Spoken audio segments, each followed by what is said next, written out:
let's talk about sleep in the backcountry. Like, what do you have on that?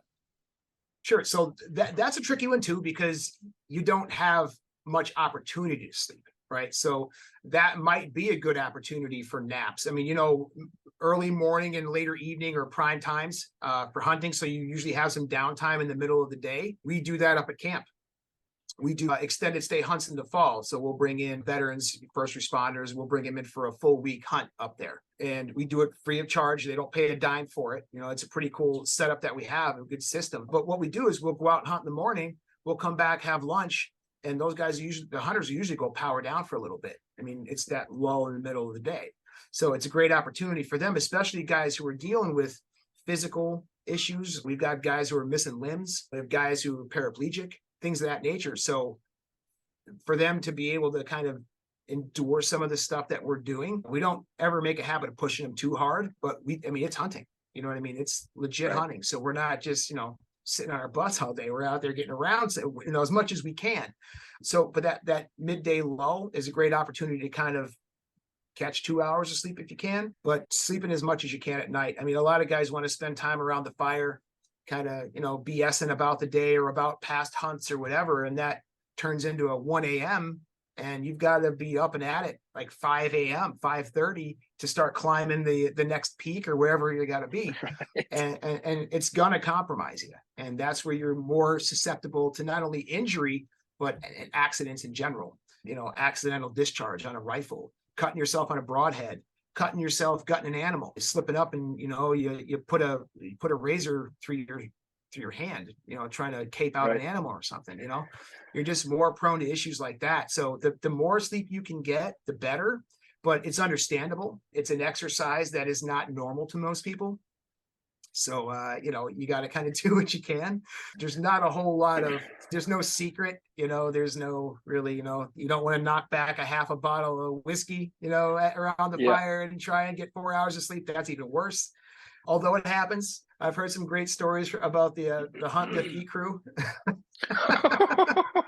So, smokes, yeah. So, You'll just meet saying them next year. It's something that, when you're younger, it's easier to bounce back. When you're in your early to mid 20s, your sleep is different. They call it sleep architecture. The way your sleep is designed as you go through life, it changes. So when you're in your early mid 20s, you're in your prime. So, you can shake it off a little bit easier than a guy like me who's in his late 40s, Right. So take that into consideration, I guess. So what does alcohol, because you brought it up in the first part with your Sure. Vegas trip with your brother, and then you brought it up here sitting around camp, because there are guys and gals that pack some whiskey in a flask, right? They pack it back to camp and they have some before they go to bed. What is the impact on alcohol in general, beer, wine, whiskey, any of that stuff on someone's sleep? Sure. Like everything in moderation, right? When you start to kind of lean on that a little bit, what happens with alcohol is, again, it's a sedative. So sedation and sleep are two different animals altogether. So what they've seen with people using alcohol is it will start to decrease or eliminate REM sleep altogether. So you won't even get into REM. And the problem with REM is your body needs it. So it's going to get it one way or another. And we have people who are actual alcoholics who suffer like when they go into like DTs, right? Your body is so deprived of REM sleep that it'll start to happen while you're awake. Your brain will you'll start hallucinating when you're coming off of alcohol. Like when you start to kind of go into detoxing, and DTs is delirium tremens, I believe. It's not detox. It kind of gets confused a lot. When a person starts to detox from alcohol, they get what's called delirium tremens. And it's basically you're delirious because of your body's reaction to no longer having the alcohol in the system. There's a whole nother ball game going on there by going into withdrawal. But from a sleep perspective, your brain is going to start to want to get into what's called REM rebound. So instead of getting, say, 20 to 25% of your night REM, you might be upwards of 50% of your night being REM because you're trying to rebound from that absence of REM sleep. So it will start to happen for some people while they're awake. So they start to hear things, see things, and talking to themselves, and they think they're talking to somebody, and it's just so you're almost in this collision of dream state and, awake. It's a crazy thing. But that's kind of severe cases, but the alcohol will deprive your body of a very vital stage of sleep.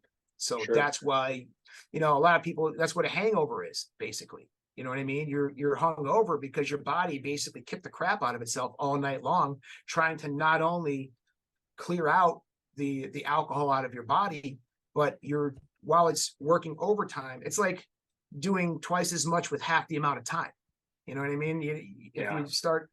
If you only eat once a day, but you're working out hard, it's going to catch up to you. It's kind of the same concept. You know what I mean? So you're working extra hard without the foundation of what allows your body to do so. So that's what alcohol will do to you, and it'll catch up to you. Have you been on a Western hunt before where you've had to backpack in? I haven't. I've done it here actually. So we have what's called the Appalachian Trail. A lot of people have heard of it. That runs up through Pennsylvania. And one of the cool things about it is you're not allowed to hunt on the Appalachian Trail, but the Appalachian Trail a section of it, however, happens to run through state game lands here in Pennsylvania, but you can't camp on the state game lands. Exploited a little bit, my buddy and I. So you can hike the trail and camp on it, and then you veer off the trail onto the game lands and you could hunt. So we would kind of do our own little backcountry adventures that way. We'd go out bow hunting turkeys, for 3-4 days on the trail. And it was a blast. It's taxing. It kicks the crap out of you. But I mean, just about anybody who goes on a hardcore Western hunt knows you don't feel great when you get home. But somehow we want to do it again right away. It's that type 2 fun. Do you pack any like celebration whiskey or anything like that to bring back with you, or to have maybe like a quick sip or two before you go to bed? Or is that something that you stay away from, knowing the effects? Yeah, I stay away from it. Okay. Yeah, I stay away from it.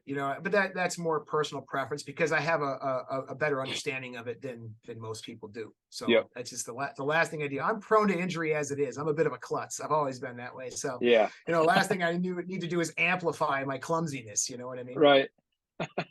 Especially, you think we got a lot of rocks at Camp Freedom. You should see the Appalachian Trail in Pennsylvania. It's insane. It's like a meteor shower hit. It's just everywhere you go, there's just rocks everywhere. So it's real easy, which I did. I rolled an ankle, and it was bad. I mean, I still have effects from it because I had to hike out on a rolled ankle like 8 or 9 miles on that incline and decline. It was just miserable. It took me way longer than it should have to get out. I thought I was going to end up staying an extra day just because I couldn't get out because I was going so slow. I had a good friend of mine with me, and he helped me out a lot. Besides packing a blindfold, packing some earplugs in case your buddy snores, is there any other tips or anything that, your sleeping pad, like, have you used any of these quilts or anything like that to where temperature regulation is like where you've dabbled in that to where those things are legit? Kind of those liners that go in someone's sleeping bag or anything like that to help cool it? Like, what are your thoughts on all that stuff? I've heard they have like mattress pads now that have a cooling effect, and I don't know that they've done any official studies on it, but I would imagine it would work very well. A lot of people will say, I took a hot bath and I was all nice and warm and toasty, and it helped me fall asleep. It's just the opposite, actually. So when you get into a hot bath or something, you get that vasodilation where the blood starts to kind of come to the surface. That helps you cool off way faster. So that helps you drop your body temperature. You know what I mean? So the quicker you can drop your body temperature, the quicker you can, the rest of the system checks are going to go on and go, okay, we can now go to sleep. So that's one of the biggest parts of getting into a good sleep is temperature change. Diet is a big part of that. If you're out there, you don't want to eat a lot too close to sleeping, but you also don't want to eat too far away from sleeping. But that's one of those things you'll figure out as you go. Like if you wake up the next morning and you're really hungry, but you ate 5 hours before you went to bed, well, tonight you might want to eat maybe 3 hours from bedtime or 2 hours from bedtime, so that you don't have those hunger pains in the morning, because that'll kind of screw with your sleep a little bit on a lesser severity, but it'll still screw with your sleep a little bit. Eating good food, not just eating 15 Snicker bars, you know what I mean? Or a bunch of little Debbie ho-hos, you know what I mean? You want to stay away from that stuff. That'll screw up your whole system as well. And can 6 different ways, honestly. That's 6 different ways. Can you go into eating too close to bedtime? I didn't know that it really messed with someone's sleep eating too close to bedtime because usually I'll have a snack before I go to bed. There are times where, like when I milk cows in high school and Yeah. college, I would get home from milking at night, and it was usually anywhere from 8:30 to 9:30, depending on what was going on in the season. Like, did we Mhm. have to throw hay beforehand and we were running late? So I would usually eat and then just go straight to bed.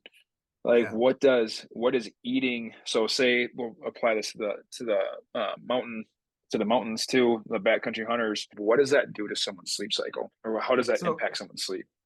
So what happens, one of the big kind of processes that run at night when you're sleeping is your metabolic process, right? So you hear fight or flight, and then you hear the opposite is rest and digest, right? So when you're sleeping, that's when the high point, your metabolic process kicks into high gear to metabolize your foods, your fuels, stuff like that.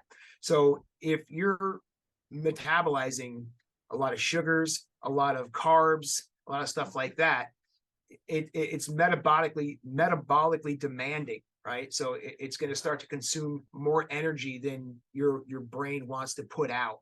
It's a fine dance that's going on with how much energy is being kind of burned while you're sleeping. I mean, as long as we're alive, we're burning energy, right? We're burning calories, we're doing all this stuff. So if you kick your metabolism into high gear when you're trying to get some sleep, it could disrupt your sleep, and you might have to get up in the middle of the night a couple times. You might have to void, you have to go take a leak, or, God forbid, having to go take a dump in the middle of the night in the backwoods. It's not fun. No. Some of us have been there. Some of us can't even imagine, right? Not fun. So it's just it's a big downside. But it's not a largely detrimental thing, but it can disrupt your sleep, enough. Yep. So it's not an end all be all. It's not going to kill you by any means, but sometimes you don't have a choice. Sometimes, like you Right. said, you get back, you've been packing elk quarters for the last 12 hours, and you're hungry and you're tired. So you eat and you sleep. It is what it is. It's not totally detrimental, but in a perfect world, in order to have good optimal sleep, kind of finding that sweet spot from when whenever you're going to eat. That's kind of, in a perfect world, you know what I mean? Staying hydrated, that's a big one. Hydration is huge. It's overlooked a lot, unfortunately, because sometimes you just don't have access to water where you are. So if you're Right. not packing your water in, you're not drinking it, or you Right. got to boil it or life straw it or whatever you have. But that's a big part of it too. Hydration. You start running into leg cramps if you're dehydrated and you wake up in the middle of the night in your sleeping bag and you can't get out of it fast enough to try and get that Charlie horse out. That's going to be a long night. Right. And that actually hydration was what I was going to bring up. So a lot of people, especially guys, if they had prostatectomy, they can't hold their bladder as long, right? Like, that ability to hold their bladder is definitely diminished.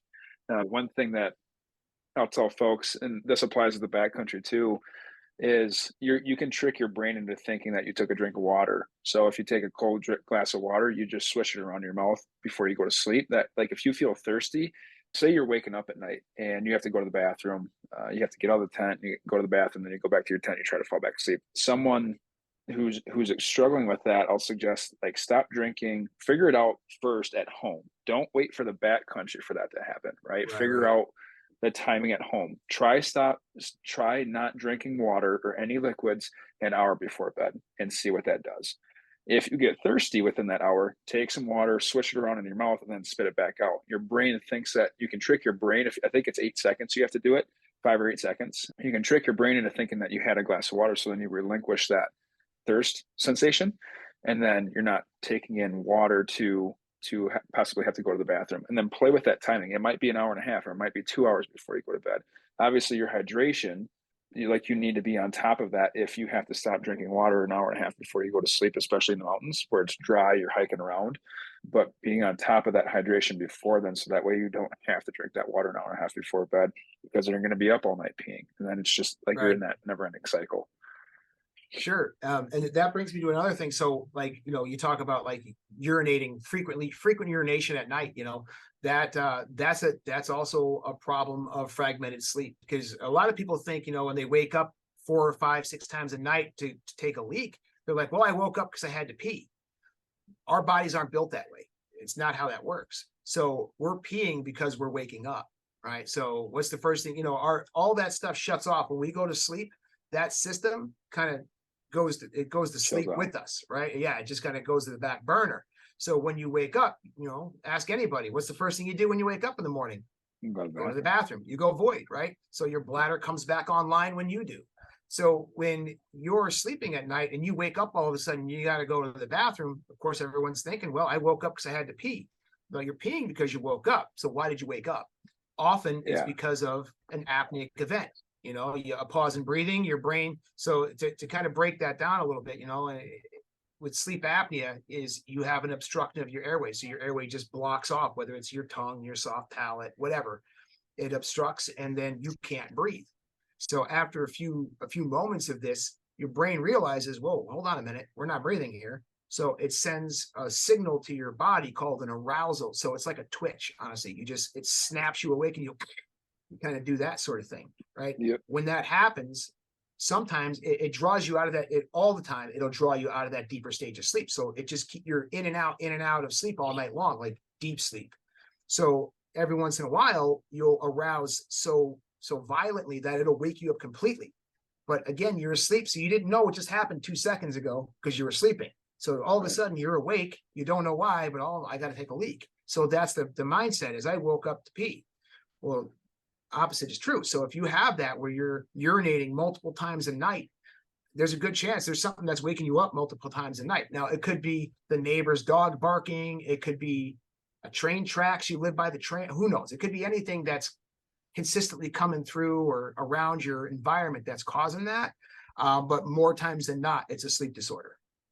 So you should get it looked at. That's one of the big red flags. That's one of the big, like, hey man, there's something wrong here, but it's real easy to dismiss that, because you think you have to, like, you wake up with that sensation that you have to pee. So you just equate the fact that you had to, exactly. I didn't know that. That's pretty interesting. Yeah, that's kind of a big one. We get that a lot. And then, we have guys that I do a diagnostic study on them and find, hey, you've got pretty bad sleep apnea. And then they'd come back for another one where it's called a titration, where I would set them up with a C-PAP machine. And then I would have to establish the pressure levels throughout the evening. So they'd fall asleep with the machine on and I would just adjust it throughout the night until I found that sweet spot. And once you do, even with 2 or 3 good hours of sleep, most people who have stuff like this have no idea how shitty they feel until they feel better. And then they're like, what the hell? What just happened? It's like a night and day. And then they're like, wow, I can't believe I felt like that as long as I did. And I wish I'd done this a long time ago. But, they'll wake up the next day and they won't get up one time. And they'll say, man, I haven't gone, a whole night in 25 years without getting up and peeing 3-4 times a night. And all of a sudden I'm here for one night and it's done. It's gone. It doesn't happen anymore. That's exactly it. We took away the cause. We took the cause of that away, and now you're sleeping all night without getting up. Going with the sleep apnea stuff and CPAP machines, we touched on it a little bit at Mountain Archery Fest event when we were out there with you guys. What are there different quality machines, one for someone to use at home? Like, is there a low end quality and a high end quality? And then is there anything that has been developed yet that can be used in the backcountry? Like, say someone's wants to pack it in, despite the weight. Like, is there some way that someone can pack in their CPAP machine right now? Yeah, as far as packing it in, as far as I know right now, there really isn't much. There are some small battery packs, but they're geared more towards like truck drivers, where they have the ability to kind of plug in at some point and more of like a backup at times. But unless you want to pack a generator in, there's really not too many options out there for a CPAP. Now, it takes that much juice to run one? Yeah, they're pretty powerful. They run pretty powerful. Okay. In fact, they designed the motors in a CPAP machine after jet turbines because it takes that much energy to generate. So there are some other options. Now, depending on how severe your sleep apnea is, there are oral appliances very similar to those with TMJ, for people who grind their teeth, with bruxism and stuff.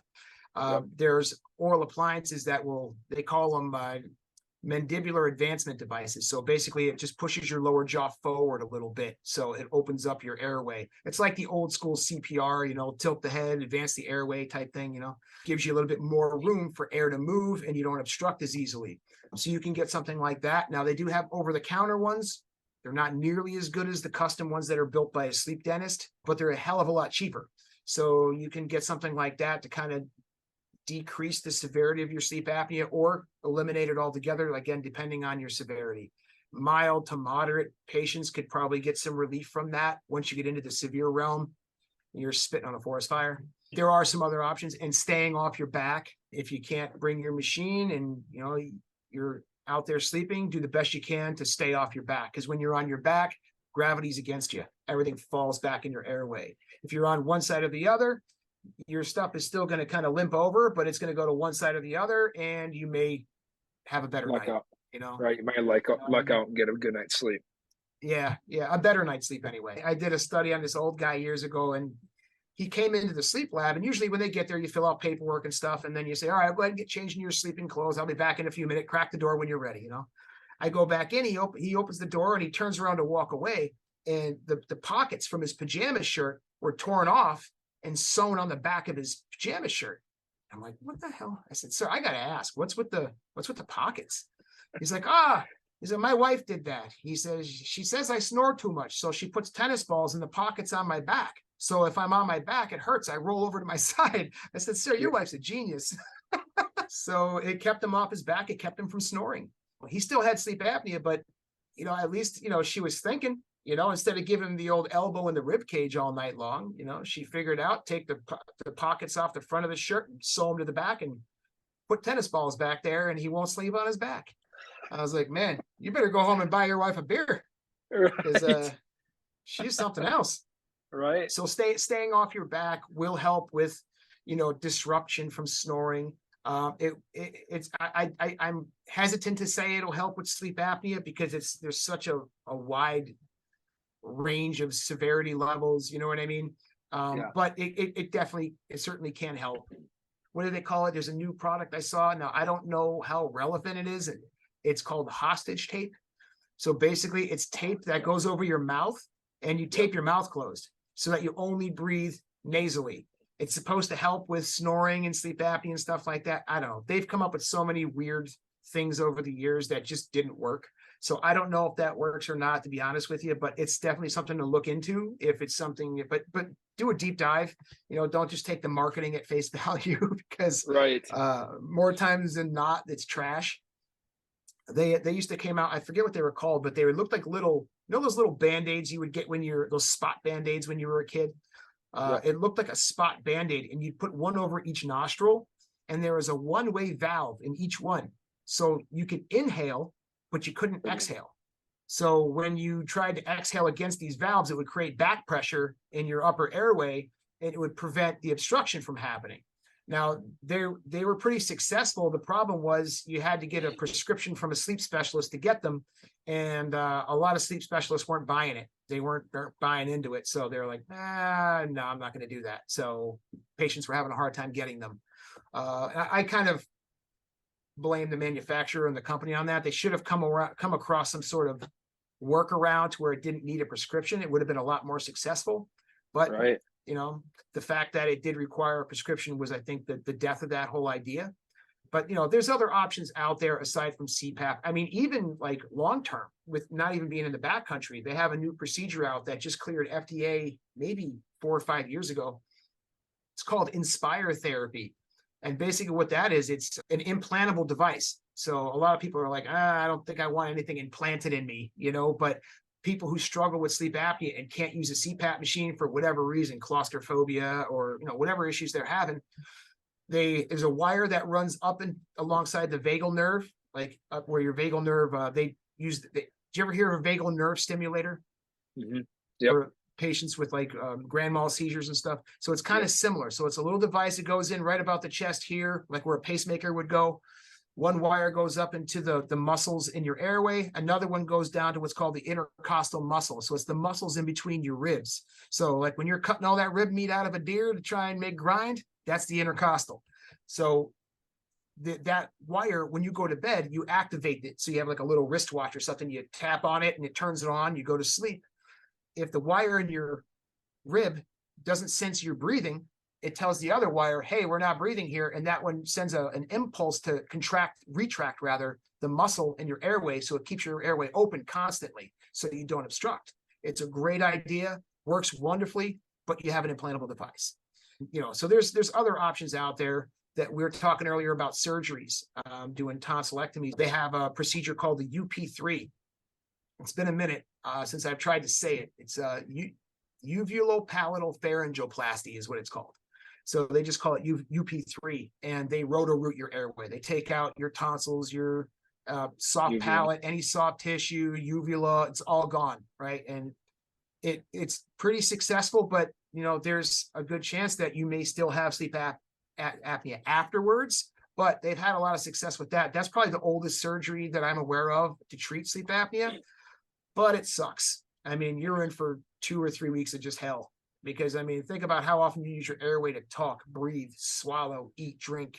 You can't really do any of that without pain for about 2 weeks. So not to talk anybody out of it, but it kind of sucks. And my father-in-law went through it, and it turned out he still had sleep apnea after he went through all of that. And they put him on a CPAP machine. The problem was they took so much out that when they put the CPAP machine back on him, he started to get suffer from a condition. It's called aerophagia.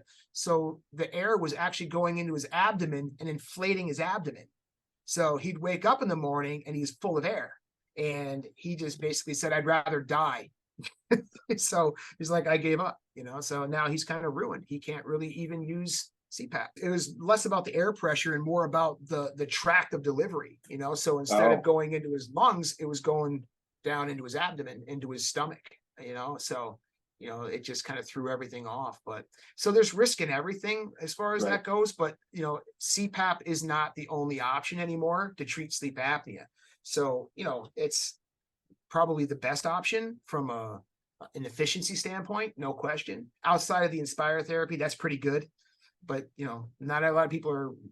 And honestly, when it comes to CPAP therapy, a lot of it is a vanity thing. I don't want to wear that thing. I don't need my girlfriend or my wife seeing me with this stupid contraption on my face, and it's like, yeah, I get it, but you're gonna die. You got to put your pride aside a little bit when it comes to your health. That's it. And honestly, most people that start using it love it. They kick themselves. They're like, man, I should have done this a long time ago, because it really drastically changes how you feel while you're awake. And those things have come such a long way. I remember one of our family friends got one when 10, 12, 15 years ago, something like that. And his was loud. Yeah. His was super loud. And now my dad's got one now, and can't hardly tell that thing is on. Like your spouse, or if you're sleeping with anybody, roommates, anything, like it's kind of like that white noise machine where it's a little drone, but it's not anything out of control. If anything, it might help you fall asleep. Sure. And that's the thing, like anything, technological, there's been some crazy advances over the last couple of years in those. They've become smaller, lighter, quieter. They have a lot of comfort features built into them, like ramping and stuff like that. A ramp is basically, pressure levels can vary. So it'll bring you up slowly. So you start the pressure off. So over a period of like 30 minutes, it'll slowly increase to optimal pressure, giving you an opportunity to fall asleep in a lower therapy setting, so that you don't just hit the ground running at full bore. Some people can do that, but some people, it freaks them out so much they can't fall asleep, so having stuff like that, there's all sorts of different comfort features built into them. But quiet is big, because there's some out there that they were obnoxious, but they've come a long way. And even the masks, the interface, is there a time frame? Like typically, like we'll go with the therapy realm. Mm-hmm. Typically, if someone's coming in for something, I lead with, look, this has been going on for a certain amount of years or a certain amount of weeks, certain amount of months. You've got to give this time to work. Like depending on how long it's been going on for, I'll give them a timeline, 2 to 4 weeks, 4 to 6 weeks, maybe 6 to 8 weeks, right? For things to really start to kick in and for them to see progress. Is there a timeline in which someone needs to give themselves, or like how do they break in, quote unquote, break in the CPAP machine if the biggest thing for them is having something on their face to sleep? Yeah. Like, should they wear it during the day for half an hour just to get used to it, and then like an hour during the day, and then start to wear it at night? Like, is there a certain break-in period that you've noticed that helps people figure that out? Sure, sure. Yeah. I mean, that's actually a good question. I worked for a small lab. There's not many small labs around anymore. They're all owned by, conglomerates at this point. You know what I mean? There's very few small independent labs left. But that was, the big advantage to working for a smaller independent lab is creative freedom with certain things. So we had a couple of patients that didn't want to use therapy because of claustrophobia. So we developed this program, myself and another tech. We started just kind of brainstorming one night because, 2, 3 o'clock in the morning comes along and you start crazy ideas start coming out, and we started talking about developing a program to have claustrophobia and acclimate to C-PAP therapy. So I was the lab manager, but I would still do night shifts at times just to kind of stay kind of loose, if you will, with the technical side. So we had a patient come in for a consult, and we knew she was positive for sleep apnea. So what I did was I fit her for a mask before she even had her C-PAP machine. And I sent the mask home with her. So I talked to a couple of the sales reps, and they gave me a couple of extra masks just to have in house, and I gave it to her. I said, take it home. And because the big issue is titration. So in order to figure out what pressure setting you need, you usually have to go to a sleep lab, put the interface on, and let the technologist dial it in, so to speak, titrate that pressure.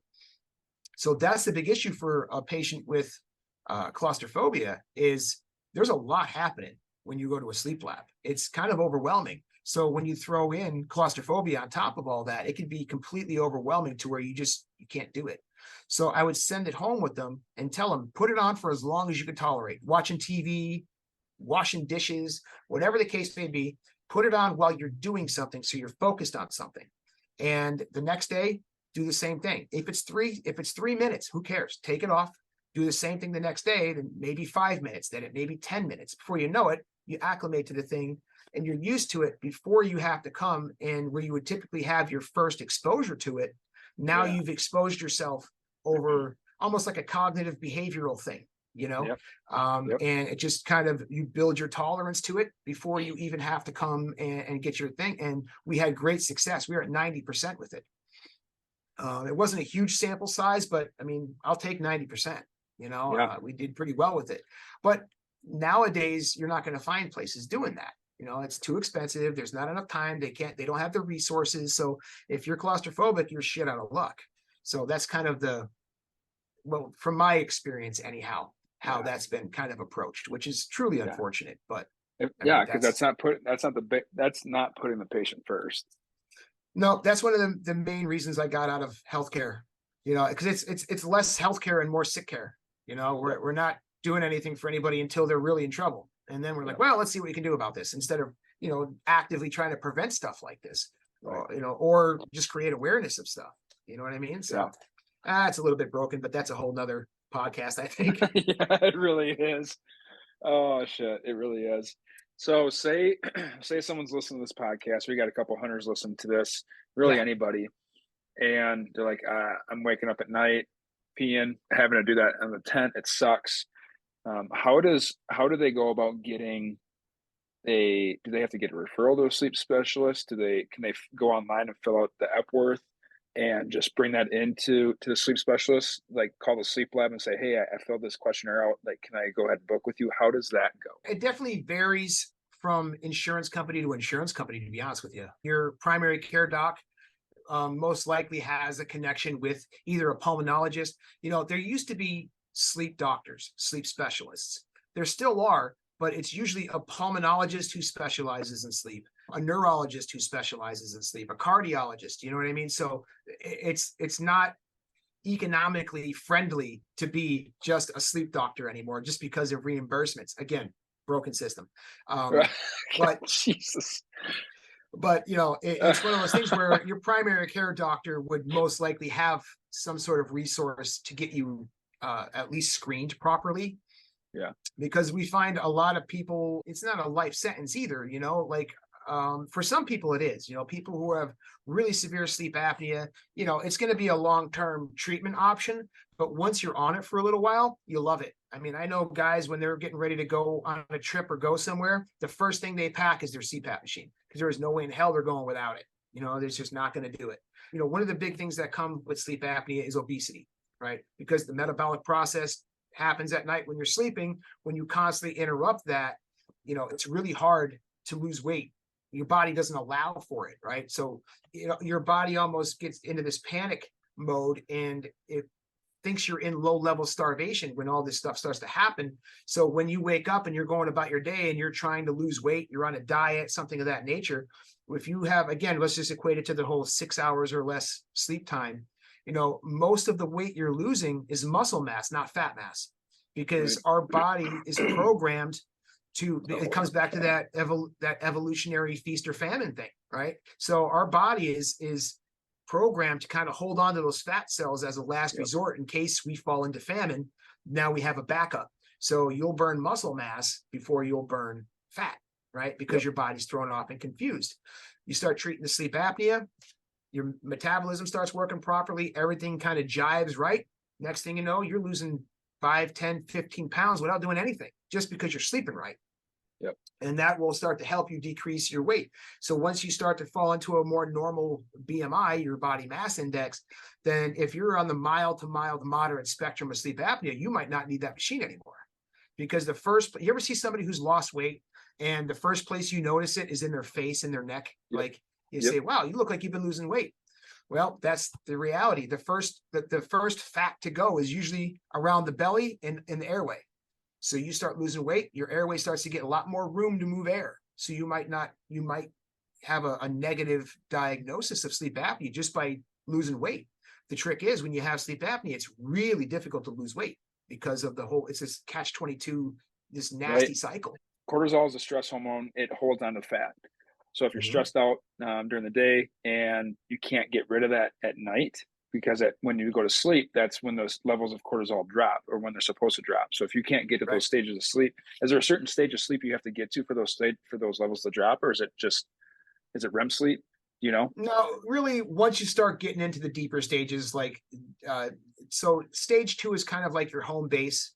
That's like 50% of your night, you know what I mean? But a lot happens there too. So that's kind of like a very general stage. So a lot of the memory building, mental health that's a big one for, we just come out of June, which is Men's Mental Health Awareness Month. You know what I mean? So it really helps to improve mental health, mental awareness, that kind of stuff. But stage 3 is more like your brain waves get real slow and deliberate. So your brain winds down in that time. So, but they all kind of gear around metabolic process. So there's not really, maybe there is one over the other. I'm not aware of it if it is. I'm not a physician, so I didn't study it that deeply. But from everything I've read and everything I've learned, they all kind of do a similar thing, but some have better perks than others. You know what I mean? Sure. But yeah, as long as you're getting consistent long, if you're only getting 20, 30 minutes at a clip, it doesn't matter what stage you're in, it's not going to be effective. But if you're getting a good long, 2, 3 cycles, even 1 or 2 cycles, it's going to help that. It's going to help with that cortisol. Is there anything else you wanted to touch on as far as sleep and camping or the backcountry at all? Like you said earlier, figure it out before you get there. That's a great tip for anything, honestly. So it's one of those things, test it out. You know what I mean? See if there's a drastic improvement in increasing, to 8, 9 hours of sleep versus 6 or 7. 7 seems to be the bare minimum. If you get 7 hours of sleep, you're going to be all right. Once you start getting down to that 6 hours or less, that's when there starts to become these biological deficiencies where you start to miss things and you're not completing these tasks at night. You know what I mean? Yeah. One of the big things that happens at night is, when you're awake during the day, again, you're burning stuff, you're burning calories, and your body's operating, and you start to build up almost like a mental sludge, right? Like your brain has to clean itself out at night, just kind of like how your liver and kidneys do that for your body. Your brain has to do the same kind of thing. And if you're not able to do that because of whether it's short sleep or fragmented sleep, you're going to start to, it's a compound that builds up in your brain, beta amyloids. I'm not sure if I'm saying that right. And if that's not cleaned out and it continues to build up over a long period of time, it drastically increases your probability of Alzheimer's disease. You know what I mean? So there's a lot out there that it's not just sleeping so you can go hiking. It's sleeping so you can live properly. The shorter, the less you sleep, what does it say? The shorter you sleep, the shorter you live. That's just, there's no getting around it. There's not a single psychological disorder out there that is not associated with poor quality of sleep. Not one. There's all these crazy stats out there. Again, if you read Dr. Walker's book, you'll be blown away by some of the statistics that are out there and how important this stuff is. But when it comes to trying to figure it out before you get there, in the backcountry is a bad place to find out bad shit. Yeah. Clinical bottom line right there. Figure it out before you get there. Yeah. Test out your sleep routine. If you're trying to modify your sleep routine, do that before you go. Take a month, take a couple months to try and tinker with things, just like tinkering with your gear, tinker with your sleep routine. So I guess we'll wrap it up for that little segment, and then let's head on over to sleeping kids.